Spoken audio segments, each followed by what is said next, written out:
So this is fourth lecture for chemical kinetics for class 12. So in last class मैंने initial rate method से order निकालना सिखाया था, तो एक दो न्यूमेरिकल भी सोल्व कराया था. तो today I am going to solve little bit complicated question. So in this question the reaction is given 2a plus b is equal to product. So a का ये concentration है दिया हुआ है, b का concentration दिया हुआ है, and based on this concentration आपका rate of reaction दिया हुआ है, initial rate of reaction. So हम लोग मेनली ऑर्डर निकालना है, रेट कांस्टेंट निकालना है. So एक जनरल इक्वेशन लिख लिया, R is equal to K, A का concentration to the power X, B का concentration to the power Y. अभी हम लोग तीन डेटा दिया हुआ है, तीन इक्वेशन बनाना है. तो पहला रेट कितना है 1 into ten to power -3, 1 into ten to power -3 is equal to K तो ऐसे रखेंगे. कॉन्सेंट्रेशन दिया हुआ 0.2 ऑर्डर X, हम लोग पता नहीं ऑर्डर निकालना है. फिर नेक्स्ट B का कॉन्सेंट्रेशन दिया हुआ 0.1 to the power Y. Equation number 1 बन गया.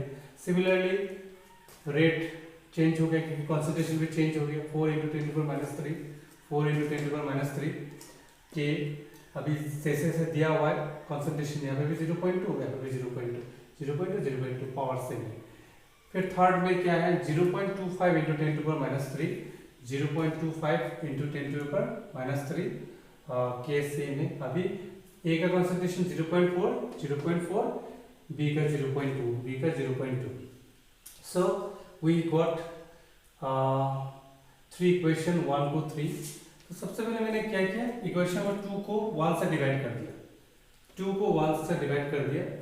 सो 2 को 1 से डिवाइड कर दिया तो 10 टू पावर -3, 10 टू पावर -3 कैंसिल हो गए. तो क्या मिलेगा आपको 4, और इस साइड में ये पार्ट कैंसिल हो जाएगा, यहाँ पे मिल जाएगा 2. अब ध्यान से देखो 0.2 को 0.1 से डिवाइड करने से क्या मिलेगा 2. पावर में कितना है y, पावर में y. सो इसको सोल्व करने से अभी 4 का जगह हम लोग लिख सकते हैं 2 का स्क्वायर. सो इसको सोल्व करने से 2 पावर में बेस तो सेम आएगा, 2 पावर में यहाँ पे है, यहाँ पे y है, तो y का वैल्यू कितना होगा 2. सो यहाँ से हम लोग y का वैल्यू 2 मिल गया. फिर क्या किया, इक्वेशन नंबर 2 को 3 से डिवाइड कर दिया. इक्वेशन नंबर 3 को 2 को 3 से डिवाइड कर दिया. Similarly 10 to power -3, 10 to power -3 कैंसिल हो जाएगा. तो हम लोग को मिलेगा 4 डिवाइड बाई 0.25, 4 डिवाइड बाई 0.25. और इस साइड में क्या है, के तो कैंसिल हो गया और ये तो कैंसिल हो गया. तो इस साइड में क्या है आपका, हम ऐसा भी लिख सकते हैं 20/40. तो क्या हो जाएगा आपका 2/4 हो जाएगा, 2/4. अब देखो आराम से मिल जाएगा 2/4. पावर में कितना है x. सो इसको सोल्व करने से क्या मिल रहा है 16 और इस साइड में 2 टू दी पावर -6. 16 को क्या लिख सकते हैं हम लोग 2 टू दी पावर 4 बेस को सेम बनाने के लिए. सो आपका x का वैल्यू कितना हो जाएगा -4. सो यहाँ से हम लोग x एंड y का वैल्यू मिल गया. सो ऑर्डर का मतलब क्या है, जो पावर है वो दोनों का समेशन. सो y का वैल्यू 2 है, x का वैल्यू -4 है. तो 2 + -4 कितना हो जाएगा -2. तो ऑर्डर ऑफ द रिएक्शन कितना होगा -2. एंड हम लोग कोई भी एक डेटा लिख सकते हैं. अभी जैसे इसका रेस्पेक्ट पे लिखा है और रेट कितना है 4 into ten to power -3, 4 into ten to power -3 के, क्योंकि का वैल्यू निकालना है. कॉन्सेंट्रेशन कितना है 0.2 और यहाँ पे कितना है 0.1. और सेकंड को लिया है, सॉरी सेकंड को 4 into ten to power -3, 4 into ten to power -3. तो 0.2. तो इसको सोल्व करने से आपको मिलेगा के का वैल्यू, आराम से सोल्व कर सकते हैं. के का value 1.6 into ten to power -4. So using this method we can calculate the value of rate constant as well as order and rate equation. So और एक न्यूमेरिकल है IIT में आया हुआ है, IIT 2004. सो मैं अभी डिटेल्स नहीं लिखा, सिर्फ लिखा है ए का कॉन्सेंट्रेशन. आप लोग को मालूम है मोल, इसका यूनिट है मोल पर लीटर. बी का कॉन्सेंट्रेशन, इसका भी यूनिट मोल पर लीटर है. और इनिशियल रेट में सिंपल रेट लिखा है. तो कॉन्सेंट्रेशन दिया हुआ है, कॉन्सेंट्रेशन चेंज हो रहा है, इसका बी का कॉन्सेंट्रेशन दिया हुआ है, इसका रेट दिया हुआ है, इनिशियल रेट। सो इसको सोल्व करने के लिए अभी तो इक्वेशन बना के भी कर सकते हैं, लेकिन हम लोग सिंपल तरीके से भी यूज़ कर सकते हैं, सिंपल टेक्निक, क्योंकि एंट्रेंस वगैरह में तो आपको टाइम इतना नहीं मिलेगा, तो मैं सिंपल टेक्निक सिखा रहा हूँ। अभी देखना है हम लोगों का, पहले यहाँ पे हम देखा है कि बी का ना यहाँ से लेकर यहाँ तक कोई कॉन्सेंट्रेशन चेंज नहीं हुआ है, तो हम बी को लिखते हैं कांस्टेंट, कांस्टेंट यहाँ से लेकर यहाँ तक कांस्टेंट है, बी का कॉन्सेंट्रेशन कोई चेंज नहीं हुआ है।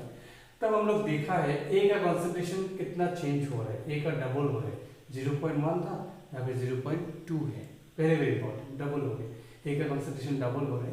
अब देखो रेट भी डबल हो रहा है, मतलब बी जब कांस्टेंट है, बी को हम लोग चेंज नहीं किया, तो ए को डबल करने से रेट क्या हो रहा है, डबल हो रहा है, 0.05 यहाँ पे 0.1 है, इसको डबल करोगे तो 0.1 आएगा, डबल है। इसका मतलब हम लोग लिख सकते हैं रेट जो है ना ए का डायरेक्टली प्रोपोर्शनल है, क्योंकि ए को भी डबल करने से रेट को भी डबल हो रहा है, तो हम लोग लिख सकते हैं।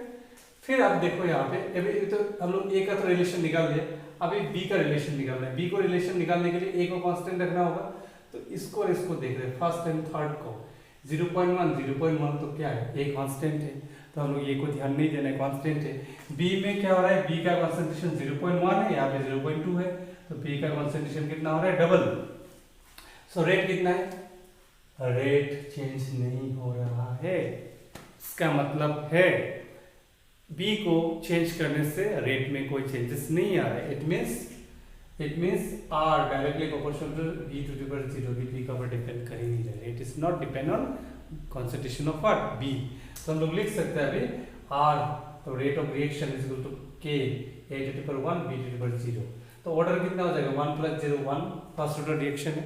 सो हम लोग कोई भी डेटा ले लिया, कोई भी डेटा ले लो, अब फर्स्ट कोई ले लिया, रेट कितना है 0.05 हम लोग लिख दिया रेट का जगह, के को के माना है, और ए का कॉन्सेंट्रेशन कितना है 0.1, बी का कॉन्सेंट्रेशन कितना है 0.1, बी से मतलब ही नहीं, हम लोग ऐसे मतलब है, तो यहाँ से के का वैल्यू मिल गया 0.05 part second. Why it is part second, because first order reaction का जो रेट कांस्टेंट का यूनिट है वो क्या है, पार्ट सेकेंड।